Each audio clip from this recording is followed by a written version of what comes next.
CM Chandrababu, మంత్రి Lokesh Davos పర్యటనపై YCP శ్రేణులు దుష్ప్రచారం చేయడం దారుణమని శాప్ చైర్మన్ రవినాయుడు అన్నారు.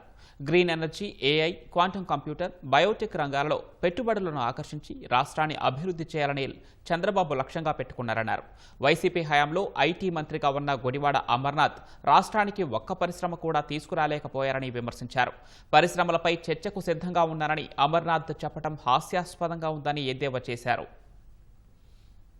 చంద్రబాబు నాయుడు గారు 7-10 వయసులో కూడా ఈ రాష్ట్రం కోసం, ఈ రాష్ట్రంలో యువత కోసం, ఈ రాష్ట్రానికి పరిశ్రమలు తీసుకొని రావాలి, పెట్టుబడులు తీసుకొని రావాలి, యువతకు ఉపాధి అవకాశాలు కల్పించాలి, ఈ రాష్ట్రం మేటిగా నిలబడుతుందని ఆయన ఆలోచిస్తున్నారు.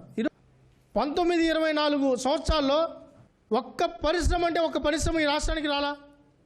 పారిపోయే 10 లక్షల కోట్ల పెట్టుబడులు ఆ గుడివాడ అమర్నాథ్ ఆయన సవాల్ వేస్తున్నాడు. ఐటీ మంత్రిగా ఏం పొడిచావు?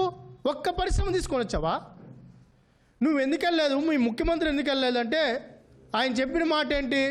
అక్కడ చలుంది, జ్వరం వస్తుంది, స్నానం చేయలేము, ఇంకా అక్కడికి పోయి మేము ఏం చేస్తాము అన్నారు. ఆయన లోకేష్ గారికి సవాల్ ఇస్తున్నారు. పరిశ్రమల మీద చర్చకి సిద్ధమంట. ఏ పరిశ్రమలు వచ్చాయో డేటాతో కూడా మేము సిద్ధంగా ఉన్నాం. మీరు రాగలుగుతారా?